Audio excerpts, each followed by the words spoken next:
Re:Zero, Arc 7, Chapter 13, As a Mortal. Swaying, tottering, wobbling, his consciousness wavered slowly, like a ship traveling across the vast ocean. It wobbled to the right, and to the left. His consciousness teetered, its feeling heavy, and it felt as if he were going to become dizzy, despite his eyes being closed. It was not enough. He did not have enough of everything: blood, flesh, bones, peace, anger, and happiness. Of those various things that formed a human, there was not enough. He did not have enough of them, almost as if everything had been spilled somewhere, falling apart like droplets. He had to gather them up, he thought. He had to pick them up again, pack them in again, and then he had to stand up once again. There was a place where he had to go. He had a desire that yearned to go there. There was a reason why he had to live. He had a wish that cried out, "I want to live." That's why. Even if there was not enough of everything in him, even if he remained flawed and imperfect, he had to keep moving. For that reason, Natsuki Subaru would. Subaru, Yuba. As soon as he awoke, Natsuki Subaru curled his lip at the sticky sensation on his face. It felt like the area from his face to his chest was drenched. Its lukewarm sensation seemed similar to the sweat he would feel on the morning after he had had a nightmare. Combined with him spacing out with his head feeling heavy, he thought he might have had a fever, perhaps. Subaru, the ceiling is unfamiliar. Subaru mumbled out what he saw in his field of vision: a shabby wooden ceiling, with the intent of making it sound like a cliché. He was in a shack, built by putting wooden materials together in a crude manner, and far from adhering to any architectural style. Subaru was confused on what to think of it for a while, looking at the masterpiece that compensated for its inexperienced technique with raw muscle. What had caused him to be in this shack? To remember that, Subaru recalled his memories at a gradual pace. Subaru, if I remember correctly, after I exited the convenience store and blinked, I found myself in another world. I met Emilia Tan there, and, it's a bit long, so let's omit the rest of the details. It was a monologue he would not let anyone else hear, but as he continued to joke around, the speed at which he could process his thoughts returned to him. Yes, after young Natsuki Subaru had been summoned to a different world, he had met a super beautiful silver-haired girl, had gone on various great adventures after that, finally conquered the Tower of Sand, and had been sent away to a neighboring country. Subaru, I have no idea what I'm talking about. Anyway, the real situation at hand was how these bizarre situations kept persisting, almost to the point he wanted to bemoan his current predicament. And then, although he searched through his own memories, he did not remember seeing this shabby ceiling. As expected, Subaru, somewhere like the place in the sanctuary is a narrow possibility, but the building from the time I was imprisoned by Garfield was decent. Nowadays, the adorable Garfield admired him and called him captain, but the memory of being imprisoned by him, with his hands and feet tied together, lingered inside of Subaru, despite it being a memory from a world that was lost. It was not as if Subaru held it against him, but being imprisoned was a valuable experience, so he could not quite forget it even if he tried. However, the memories he had of his ceiling did not match the poor environment from back then. He had been living life in a different world, in a place where the level of civilization was rather high, after all.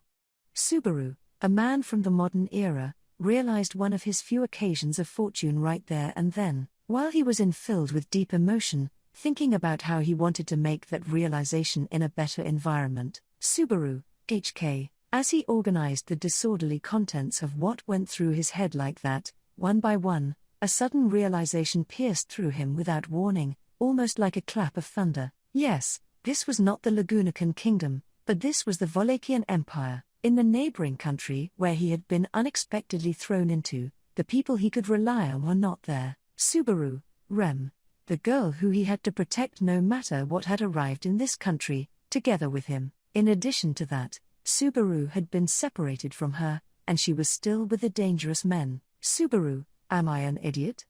No, I am an idiot. This isn't the time to. What are you busying yourself and making a racket for? Subaru, as Subaru immediately sat upright on the verge of going out to look for Rem with great determination, upon hearing a stiff voice thrown towards him from the side, his breath caught in his throat. Subaru only noticed it as he sat up, but it seemed like he had been placed in a bed just as shabby as the ceiling. His eyes met with a pair of blue ones beside him, staring at him with a scornful gaze. The eyes belonged to a girl with rather short blue hair, who was looking at him, her pretty eyes narrowed in a stern manner. Subaru, Rem, dash. I'm not really positive about answering yes to that. I still haven't acknowledged that I am this person you call Rem, after all. Subaru widened his eyes as Rem spoke to him stiffly, sounding as if she were trying to sound impassive to the best of her ability. However, she was right in front of him, she was speaking, and he could also feel her warmth and sense the gentle fragrance that wafted from her, as evidence of this being neither a dream nor an illusion. Yes, the warmness of her hand also counted. Subaru, huh? A hand? Rem. Suddenly, Subaru was stunned as he realized his right hand was holding the girl's, Rem's hand, under the ragged cloth covering his body. He had no recollection of what had exactly happened, however. Subaru, wait, were you holding my hand until I woke up? Rem, huh? Don't say something so disgusting. You can tell by looking at it. You seized my hand and refused to let go. Subaru, oh, I see. I guess that's right. Yeah, I'm the one who was grabbing your hand. He had spurred Rem's souring mood, unable to tell the difference between expectations and reality. Apparently, he had been grasping Rem's hand the whole time he had been unconscious. Even so, the fact she had not shaken him off weighed on his mind. Rem, what's that look in your eyes? Subaru, no, it's nothing. Yes, it's nothing. Rem, I see. Let go of me already. Your hand is slimy with sweat. Subaru, an enormous amount of damage done to an adolescent boy. When said by a cute girl, it was a blow that would inflict an incurable wound, depending on the person receiving it. Fortunately, Subaru only got away with nearly dying because he was made of tough stuff, but when he timidly let go of Rem's hand, she brought her hand to her chest and wiped it on her clothes, resulting in him being hit by a follow-up attack. Anyhow, aside from Subaru's inner feelings, Subaru, Rem, are you hurt anywhere? If you are hurt anywhere, please don't hide it and tell me. Rem, huh? Subaru, what's that face for? Did I say anything weird? Setting aside their first interaction, Subaru wanted to be certain of Rem's safety. However, despite his question being rooted out of concern for her well-being, Rem's reaction was terribly frosty. Subaru spontaneously panicked, wondering if he had said something he should not have, but he did not have the faintest idea of what it was. All he had stated had been about his worry for Rem, without anything out of the ordinary. Rem, you're the one who was seriously injured. You aren't aware of it, even though you were at death's door. Subaru, aware? That's, Rem, I see, it seems like you aren't. You can't be trusted, just as I thought. Subaru swallowed as she met his eyes, all the while flinging out words of rejection at him. She had lost her memories. The smell of the miasma that encircled Subaru had been of assistance in making a bad impression of him, and Rem's attitude towards him had remained consistently standoffish and cold. Much more than that, he had been unable to create an opportunity to bridge the rift between her and himself this time. Subaru had been really desperate, trying his best to save Rem from the Empire's camp. Subaru, another piece of his deficient memory was filled, and it felt as if he were under an illusion that caused his brain to tremble. The astonishment he currently felt was special to the point it rivaled Rem's existence. Subaru had risked everything to save Rem, after he had been captured by the Empire's camp. In the end, he had come across the tribe in the forest, the people of Shudrak, and underwent their ritual, along with the prisoner of war who had been placed in the same cage with him. And then, Subaru, I have a right hand. And it's not black, Subaru mumbled as he lifted his right arm, looking at the torn sleeve and the arm that peeked out from there, a dreadfully dark pattern that had surfaced on his right arm. An after-effect of an encounter with the Sin archbishops at the Watergate city of Pristella, but it was gone without a trace, despite having been indelible until now. That black pattern had treated the wounds of his tattered right arm. It was an event he remembered as a horrible memory, but it seemed like it was neither a dream nor a nightmare. No, it was a nightmare, but it appeared to be something that had really occurred. His crippled right arm had been healed, and Rem was at his bedside. That meant Subaru had finished the lifeblood ritual without dying, and he was also successful in taking back Rem, causing many casualties in return. Subaru, Rem, you look pale. I think you should stay in bed, she declared that as she looked at Subaru, who grew silent as he glanced down at his unnaturally taintless arm, showing her concern to someone when they looked ill, even if she did not have a good opinion of them, was probably a result of her innate kindness. Or it may have been because Subaru's expression looked like a dead man's. A part of him wanted to depend on her kindness, however, he could not do that. There were too many things he had to make sure of. Subaru, thanks for worrying about me. But I have a lot of things I need to ask you about. Just asking, but this house belongs to someone from the people of Shudrak, right, Rem? They were calling themselves that, it seems. Subaru, I see. If that's the case, I want to see my Zelda-san and the others. Also, it was a subject he did not want to ask her about, but he could not afford to not verify it. Rem, who had been imprisoned in the Empire's camp, was here. If so, he was also curious about the person, Louis, who was similarly held captive over there. To put it bluntly, he was worried, not about Louis's safety, but more about the damage that would be caused if she were to be left alone. Subaru, I'm gonna be honest with you, but where's that girl? Louis, Rem, dash. You have a disgruntled look on your face. Why do you keep her at a distance? Subaru, it's hard to explain. And I have reasons you probably won't understand even if I did. Any conversations regarding Louis would always incur Rem's displeasure. Subaru felt pained by that, but he also thought of it as a matter that could not be communicated by talking about it. Subaru, anyway, where's she? Was she left in the CA? Rem, you'd know if you looked to your left. Subaru, pondering over what she had told him, Subaru widened his eyes, and directed them to his left, towards the side opposite to Rem, who was at his right, and then, glancing over, Subaru's face grew stiff from the delayed bewilderment. Laying there was, ? Z. Subaru, W. Ha. Louis was sleeping soundly, showing off her innocent, sleeping face. She was at his left side, sleeping in the same bed and wrapped in the same, ragged cloth. Saliva dripped down from her wide-open mouth, and looking at her shameless display, Subaru finally caught onto the situation. The identity of the stickiness and wet sensation on his chest and face, when he had awoken was, Subaru, Subaru let out a soundless scream. ? Oh, Subaru. It seems like you've woken up without any problem. The person who welcomed Subaru as he showed up at the clearing, guided by Rem, was my Zelda. Her black hair dyed red. The young matriarch of the people of Shudrak walked over to Subaru, who exited the shack, and double-checked his condition from head to toe. He let out a small, dry laugh at my Zelda's unreserved, yet powerful demeanor that felt rather refreshing. Subaru, I made it back alive, thanks to you. It seems like I've made you worry, too. My Zelda, don't worry about it. If you were to die, all we have to do is return the soul of our brave comrade to the skies, and bury your corpse under the soil as we mourn. It's a good thing your soul remained instead of that happening. Subaru, my Zelda-san. Crossing her muscular arms, the olive-skinned, tall my Zelda held her head high. Her unpretentious words bore into his chest, and Subaru felt quietly and deeply impressed by them. Although, to be honest, back when he had been captured by the Shudrak and placed inside that prison, he had steeled himself for another death. Like that, while Subaru was impressed by her, my Zelda narrowed her eyes with a, by the way, my Zelda, it's too bad you're taken. Rem and Louis.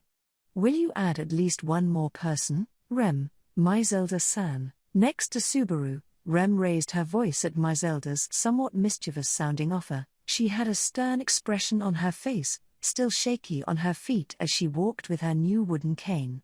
Having woken up just a little while ago, Louis was clinging onto her arm, her eyes widening out of surprise at Rem's voice. While caressing Louis's blonde hair, Rem called my Zelda by name once again, and then, Rem, you shouldn't say that. I do not trust or understand this person. My Zelda, then, could he be given to me? Rem, yes, of course. I will give him to you. Subaru, the conversation isn't reflecting my will. Louis, AAA. Ooh, with a prickly attitude, Rem agreed to the proposal to transfer Subaru. When Subaru rushed to put a stop to it, Louis shouted as well, going along with the momentum of the atmosphere. "I'm only joking," Zelda laughed as she heard him, but Subaru could not hold back his astonishment once he saw her affable disposition. He could barely remember what had happened right after the lifeblood ritual. Even after that, he still could not define the line that distinguished his memories from his desires, made to be favorable to him. Seeing how Zelda was acting, it did not seem like a fantasy, however. "Subaru, so, for once, I was able to build a good relationship with someone I've met for the first time." "That's great, but, Zelda, you look pale. Are you feeling unwell? I can cut off any impaired parts on your body." "Subaru, I feel like it's going to turn out to be a disaster if I carelessly say, yes, please, so I'll decline." It was not a joke, but an earnest offer, probably. He figured it could be a fatal mistake if he were to say, yes, please, without thinking it through. "Anyhow, Subaru, last time, I didn't have the time to look around leisurely, but, going around in a circle to observe the village of the Shudrakians," Subaru muttered. The village existed deep inside a vast forest, and it looked like a world where the level of civilization's improvement had come to a halt, including the shack where Subaru had awoken. It was a sight befitting the impression of what would be called an ethnic minority, living in an uncultivated jungle. Amazons who lived their lives while taking part in hunting, with no male workers. It seemed like an undeveloped area, indeed, as Subaru saw no signs of civilization in the village. "Subaru, their numbers are few, so they can keep living by going hunting every day." "But, Rem," Subaru murmured, knitting his eyebrows in a distressed manner while biting his lip. Rem was wordlessly staring at his face from the side, with a cross look on her face. Whatever she was thinking in the depths of her blue eyes, the current Subaru was unable to perceive it. He was scared of being unable to read her thoughts. He also could not smile back with ease at Zelda, who had smiled at him. That was why, in order to overcome this situation, "Subaru, I want to talk to you, Zelda-san. I think I also need to speak to that guy." "As well, Zelda, yeah. You said it at a good time.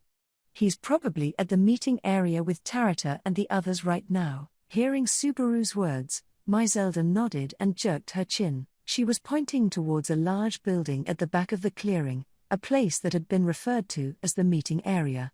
It was most likely a place that fulfilled its role as its name suggested, and setting aside whether it was the most fine-looking construct in the village or not, it seemed as if the role had been assigned to the largest building. "Subaru, let's go." Locating his destination, Subaru began walking in that direction. He held out his hand to be of assistance to Rem, just in case, but she had rejected it. Taking Louis with her, she indicated that she would walk on her own with her attitude. Laughing dryly at the invariable response Rem sent towards him, Subaru tightened his expression, and then, the group passed through the entrance of the meeting area, and went inside. "There, ? It seems like you are finally awake. Have you enjoyed yourself, Natsuki Subaru?" Yes, he was greeted by a masked man, who sat on the ground of the meeting area with one knee raised. Amidst the Shudrakians, who were surrounding a fire, a man had slipped into the center of the meeting place. Subaru's cheeks twitched at his reception, and he was also at a loss for words. "Subaru, ? What is it? Surely, you shall not declare that you have lost your voice, in return for barely returning alive? A price such as that? Perhaps, it was an appropriate one to pay, looking at the results." "Subaru, no, I haven't lost my voice. My voice isn't gone, but I'm at a loss for words. What's with that mask of yours?" Having said that, Subaru pointed at the man who spoke in an arrogant manner. Placed on the man's face, where Subaru's finger was pointing at, was what looked like an Oni mask, painted in red and white. However, since the Oni existed as a race in this world, it could not be an actual Oni mask, a mask that simply resembled the face of something frightening. That was what the man was wearing. The man, sounding disinterested, responded to Subaru's indication with a yes ? It is an offering. Originally, I had the intention of keeping my face hidden going forward. I suppose it will do. It was troublesome to re-wrap my face every time I washed it. Subaru, yeah, it looks like you might get itchy if it gets dirty. Wait, it's not the time to be talking about that. ? Oh? Grimacing at the man's indifference, Subaru walked towards him from the front without hesitating, and then, seated in a circle together with the man, Tarata attempted to stop him with a, hey, however, ? Halt, Tarata. It seems as if this person has business with me. Tarata, why yes. However, ? When I say it is fine, then it is fine. Are there any other words that are necessary? Held back by none other than the man, Tarata shook her head and backed off. It seemed like the man had won over a hefty amount of trust from the people of Shudrak, all within a short time period. No, considering that attitude, control was more appropriate than trust. Tarata neither acted out of fear nor trust, but respect. The same applied to the other Shudrakians that surrounded the same area, at least. Subaru had no idea what sort of method the man had used in order to do that. However, Subaru, for now, I just want to speak to you, one-on-one. Vincent Abelix, Vincent, Subaru declared, standing in front of the man who was sitting, gazing down at him. He could not see how the man's expression had shifted behind his mask upon hearing Subaru's words. However, the air around the meeting place grew tense, and it was almost as if he could feel that the temperature had decreased. The pressure in the atmosphere almost made him inadvertently hold his breath, but Subaru endured it with willpower alone. And then, Vincent, I shall overlook the first time because of your befuddlement, so do not make me repeat myself. Therefore, know that there shall not be a third time. You shall withhold yourself from uttering my name indiscreetly. Subaru, what if I say, I don't want to? Vincent, I shall administer punishment accordingly. I know a great number of ways to force you to surrender. The man stood up on the spot, glaring at Subaru while facing him directly. Judging from the feeling of his proclamation and his demeanor, there were no falsehoods within the man's words. There was no possibility of them being a bluff, either. Even if the number of moves he could make and the measures he could take were limited, Subaru was sure the man could implement the punishment he had been talking about. Subaru, you're an annoying guy. Vincent, then, will you make me say it a third time? Subaru, No, I'll pass. I didn't come here to argue. Abel, it's meaningless to remain stubborn, Subaru thought, giving in first. Like that, Subaru decided he would heed the advice of the masked man and call him Abel. Drawing his chin back at Subaru's decision, Abel commented, a wise choice. Abel, had you not withdrawn, then there would have been an instance of bloodshed. Subaru, you wish. I'll probably offend you if I say this, but I think it'll be just barely an even match if we both went at it. Abel, if that is the case, you are the one who should look behind himself. Subaru, behind myself? Abel said to Subaru, who had received his earlier words as provocation and crinkled up his nose. When he complied and turned around, his shoulders shook as he exclaimed, Yue. Rem was standing there, watching the argument unfold between the two men with an icy stare. Subaru, you Rem-san? Your face, Rem, no. It's just. Even after you were about to die, having been asleep for 3 days, it seems like you're ridiculously stubborn, refusing to take good care of your own body. Why don't you just drop dead at the side of the road, then? Subaru, sorry. I'm sorry, I won't do it again. Giving in to Rem's cold eyes, Subaru apologized desperately. In the end, he could not make any changes to Rem's disappointed expression, but he had a sudden realization. It came out of the blue, but there was a high possibility that the reason why Subaru had been able to survive, narrowly escaping from his death, was thanks to healing magic, unless there was some sort of miraculous elixir. If that was the case, the person who did that was Abel, including that. I must speak with you, Subaru. Abel. Abel had apparently deciphered Subaru's feelings after seeing him hold his breath. He shrugged his shoulders lightly, then turned his face in Myzelda's direction. Abel, Myzelda, make everyone leave.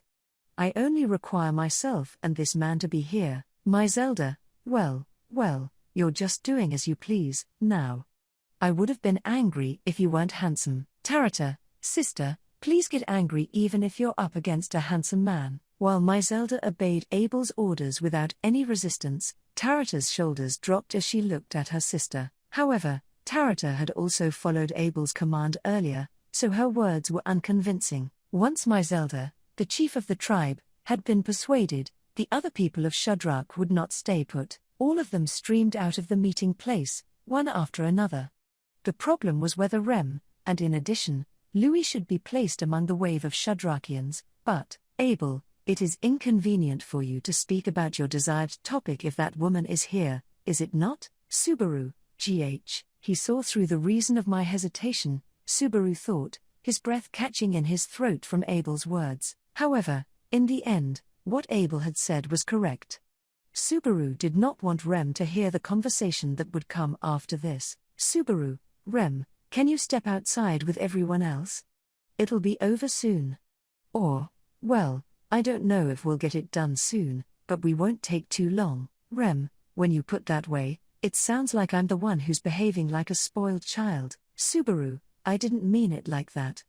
Then, can you step outside for now? Rem, what would you do if I were to say, I don't want to? Subaru, eh? He was astonished by Rem's response, having believed his hands to be already full from dealing with Abel. Subaru immediately understood she was ridiculing his interaction with Abel from a short while ago, but he was a complete pushover whenever Rem held her ground. If it were possible, he wanted to grant any of her wishes and let her do whatever she wanted to do. However, Subaru, I think. I don't want you to. Listen to this, Rem, I could remain here by force. Subaru, then, I'm being cheap, but I'll run away in that case. If Subaru started running, then Rem would not be able to catch up to him with her speed, since she had to use a cane. That was the only point where Subaru could clearly surpass her right now.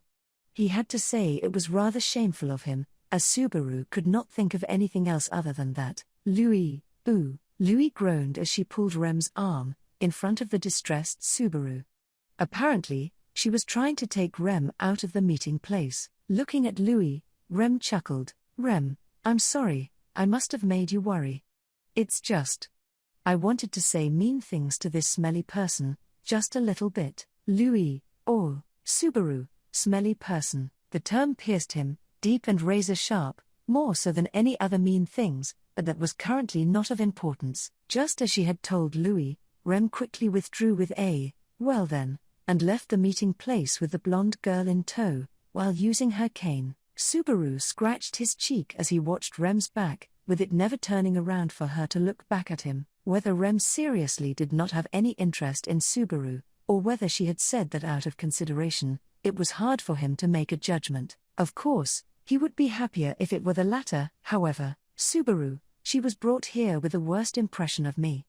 I won't wish for more, that's my lifestyle. Abel, you have downright ridiculous perseverance and vanity. Sit, I shall listen to what you have to say. And so, the two were left alone in the meeting area. Following what Abel said, Subaru dropped himself onto the ground, sitting cross-legged. In front of him, Abel also seated himself on the ground, with one knee up. He watched Subaru through his mask. Sitting opposite of the burning bonfire in the middle, the two men faced off against each other. Subaru, first thing I want to ask, how much of it was a dream, and how much of it was real? Abel, I suppose that is a question no one but you would ask. How would you like me to answer? Everything was a dream, we avoided utter catastrophe and the situation is approaching a peaceful conclusion. Would hearing that satisfy you, Subaru? You know utakata and utter catastrophe kinda sound similar, you might confuse me with the girl if you say that. A young girl, one of the people of Shudrak. Subaru was pretty sure her name was Utakata. The unintentional pun was confusing, but that was not the true meaning behind Abel's words. No, Subaru understood what Abel had meant, and used that light joke as a brief escape. Abel did not overlook Subaru's timidity. Abel, I do not plan to keep up with your cowardice, Natsuki Subaru. Subaru, yeah, I know.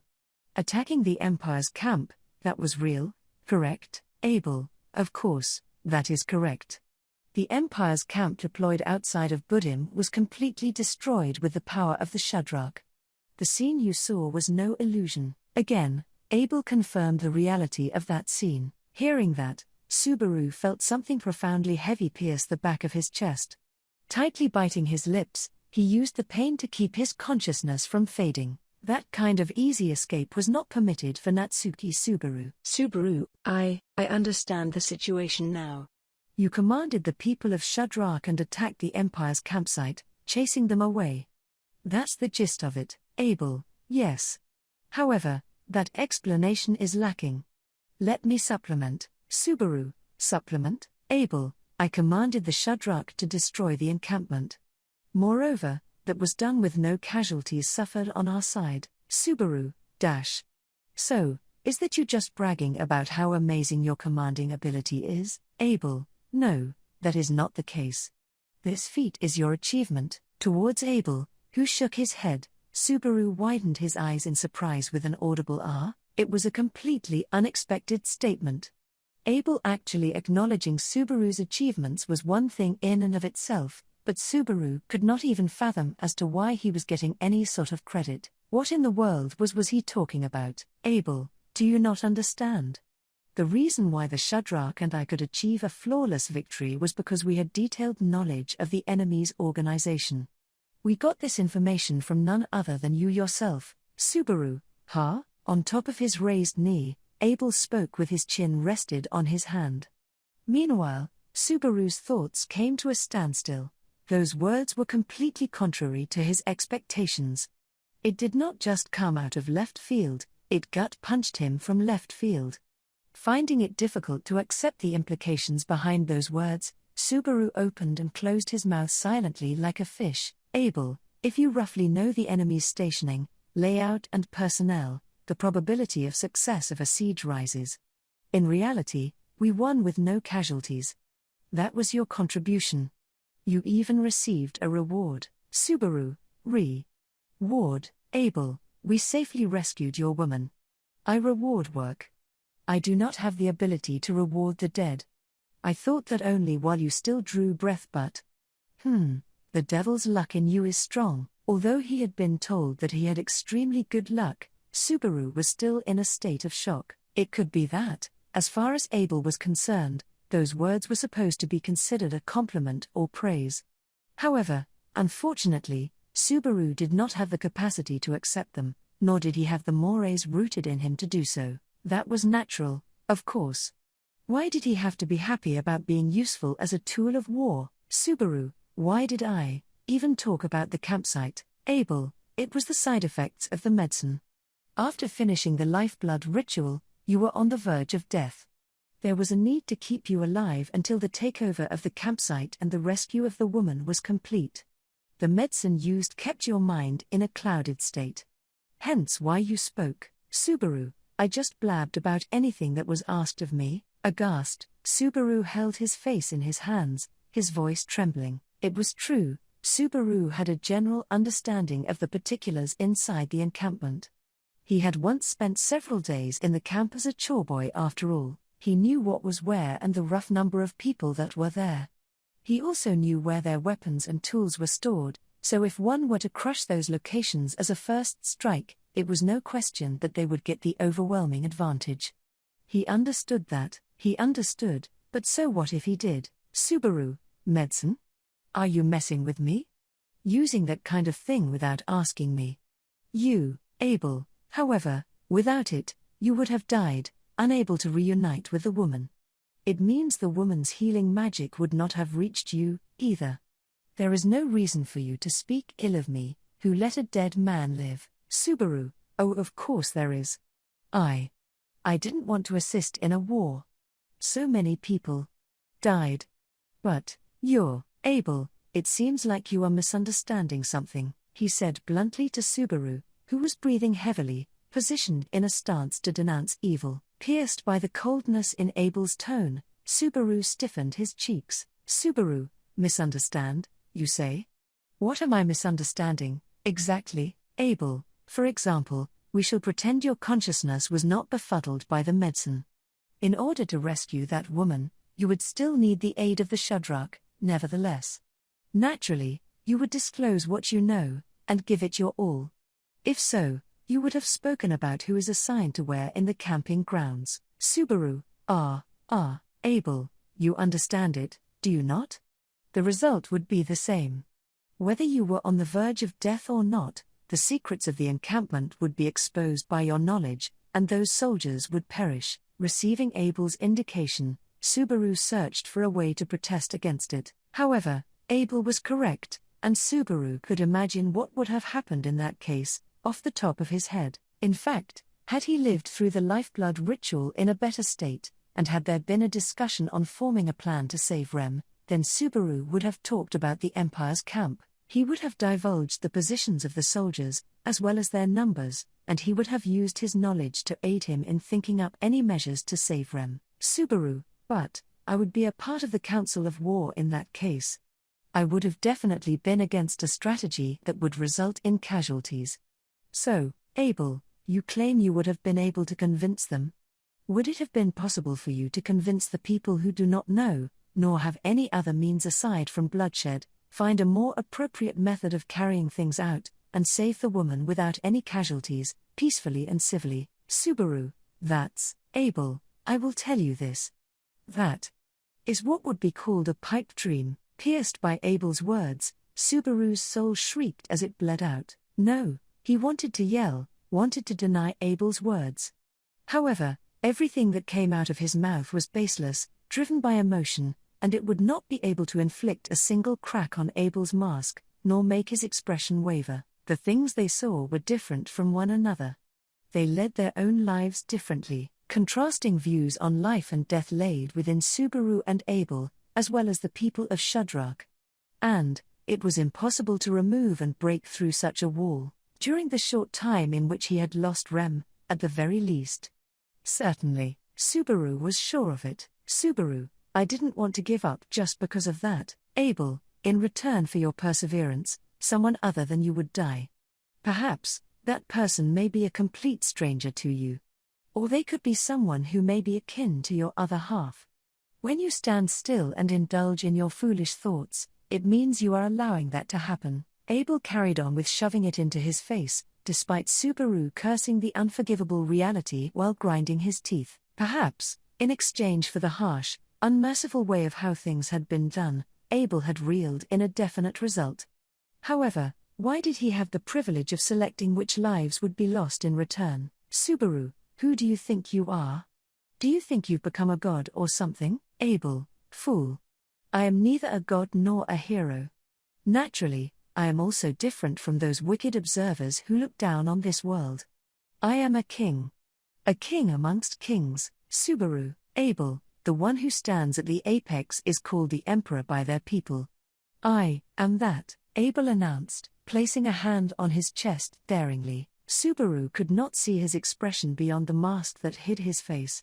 However, Subaru imagined Abel's face, a face he had only seen once, displaying a bold smile, a bright fire lit within his eyes. Emperor. Hearing that, the thought of holding his breath completely slipped from his mind. The man had proved his existence with his own words, in such an imposing, majestic way. And then, Abel, Vincent Abelix continued speaking to Subaru, the latter shell-shocked, the former maintaining the dignified tone of his voice. Vincent, the 77th Emperor of the Sacred Empire of Wallachia. That is me, Subaru. Vincent, however, I have left my position as of now, having been ousted from the apex.